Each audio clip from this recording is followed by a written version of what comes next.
Богатые ради смеха подарили бедному Жакею старую, почти умирающую лошадь. Они хотели унизить его, но через год произошло то, из-за чего замолчал весь ипподром. На старом обветренном ипподроме, где-то в штате Кентукки, где в воздухе постоянно висел густой запах сена, пыли и лошадиного пота, работал никому неизвестный жокей по имени Бенджамин.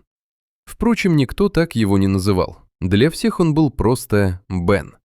Худощавый, немного сутулый, с огрубевшими руками, покрытыми мозолями, он больше напоминал разнорабочего, чем человека, который мечтает о победах. Бен никогда не выигрывал серьезных заездов, его имя не появлялось в программах крупных соревнований. Жил он скромно, в старом трейлере, прямо у конюшен, и брался за любую работу. Чистил стойла, чинил ограждения, помогал тренерам. Все ради одного – быть рядом с лошадьми. Это было единственное, что у него действительно получалось и к чему лежала душа. Однажды вечером, после особенно неудачного сезона, в местном клубе собралась компания богатых владельцев скакунов. Выпив лишнего, они начали шутить и вспоминать неудачников ипподрома. Среди них был влиятельный заводчик по имени Чарльз. Именно он, усмехнувшись, предложил сделать подарок Бену – старую изможденную кобылу по кличке Рози. Ей было больше 15 лет. Для скаковой лошади это почти приговор. Зубы стерлись, шаг был тяжелый, спина провисшая, а взгляд усталый и потухший. Она давно не участвовала в гонках и считалась бесполезной. Этот подарок был скорее насмешкой.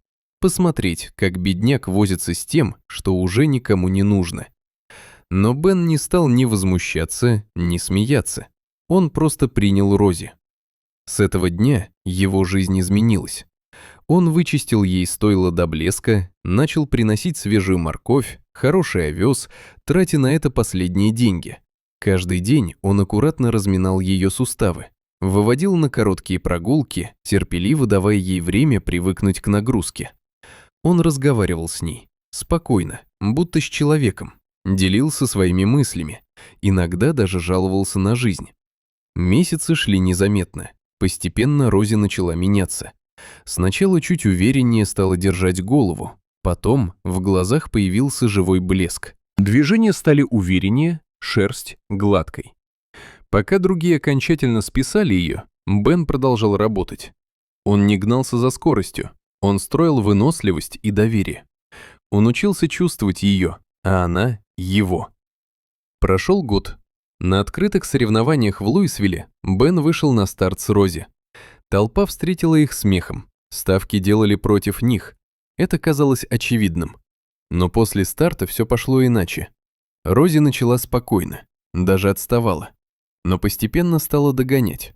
К середине дистанции уже обходила соперников. На последнем повороте вошла в тройку лидеров, а на финишной прямой резко ускорилась. Трибуны замолчали. И через секунду взорвались. Бен и Рози пришли первыми. Это была настоящая победа. Но важнее денег было другое. Они доказали, что ценность нельзя измерить возрастом, внешним видом или чужими насмешками. С тех пор Рози стала символом второго шанса, а Бен – легендой ипподрома. Не из-за выигрыша, а потому что увидел возможность там, где другие видели только конец. И именно это изменило все.